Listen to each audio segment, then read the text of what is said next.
بسم اللہ الرحمن الرحیم۔ آج میں اس ویڈیو کے اندر الرحیم پڑھنے کے یا الرحیم کا وظیفہ کرنے کے کیا فائدے ہیں، اس کی کیا خصوصیات ہیں، وہ میں بتاؤں گا۔ ویسے تو تمام اسما جیسا کہ میں پہلے بتا چکا ہوں کہ وہ اسم اعظم ہیں، اس کی تفصیلی ویڈیو میں بنا چکا ہوں، اس کا لنک جو ہے وہ میں ڈسکرپشن کے اندر دے دوں گا، وہ ضرور سن لیں۔ اگر کوئی اسماء الحسنہ میں سے کسی بھی نام کو منتخب کر کے اس کا عامل بن جائے تو وہ اس کے لیے اسم اعظم بن جاتا ہے، تو وہ اس اسم اعظم کے ذریعے سے جو بھی دعا کرے گا، جو بھی کام کرے گا، اللہ تعالیٰ اس کو پورا کریں گے۔ بہتر تو یہ ہوتا ہے کہ اپنے نام کے مطابق اسماء الحسنہ میں سے نام کو منتخب کر کے اس کا وظیفہ پڑھے، کیونکہ اس کے فائدے اور اثرات زیادہ ہوتے ہیں۔ یہاں میں ایک بات عرض کر دوں کہ اگر کسی کو میری ویڈیو کے اندر کوئی بات سمجھ نہ آئے تو برائے مہربانی پوچھ لیا کریں، میں انشاءاللہ جتنا ممکن ہو سکا میں اس بات کو سمجھاؤں گا۔ آج میں اسماء الحسنہ میں سے الرحیم کے بارے میں بتاؤں گا۔ اس سے پہلے میری آپ سے ایک گزارش ہے کہ اگر آپ نے ابھی تک میرا چینل سبسکرائب نہیں کیا تو وہ ضرور سبسکرائب کریں۔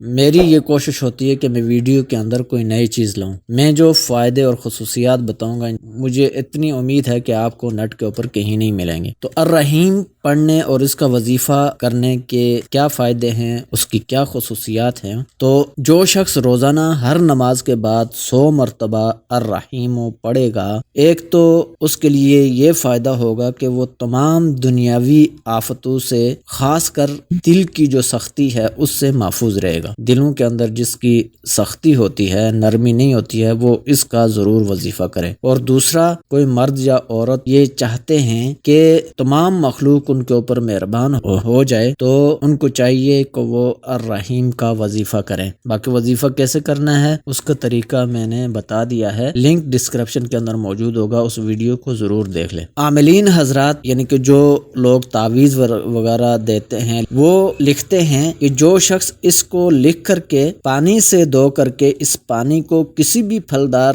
درخت کی جڑ کے اندر ڈالا جائے تو اس درخت کے جو پھل ہوں گے اس کے اندر برکت ہوگی۔ اور اسی طرح جس شخص کو کسی ناگوار کام کا اندیشہ ہو وہ الرحمن اور الرحیم کا کثرت سے ورد کرے تو اللہ تعالیٰ اس کو اس کام سے محفوظ رکھیں گے۔ اسی طرح جو مرد اور عورت 41 روز تک یا رحمان الدنیا و رحیمہا پڑھے گا، اس کی جو بھی حاجت ہوگی وہ پوری ہوگی، یا جس حاجت کے لیے بھی وہ پڑھے گا، یہ وظیفہ کرے گا، اس کی وہ حاجت پوری ہوگی۔ اور جو شخص اس کو 555 بار فجر کی نماز کے بعد پڑھا کرے، اللہ تعالیٰ اسے ہر حاجت سے غنی کر دیں گے۔ یہ تھے الرحیم پڑھنے کے فائدے، اس کا وظیفہ کرنے کے فائدے۔ اللہ تعالیٰ ہمیں اس کے اوپر عمل کرنے کی توفیق عطا فرمائے۔ السلام علیکم ورحمۃ اللہ وبرکاتہ۔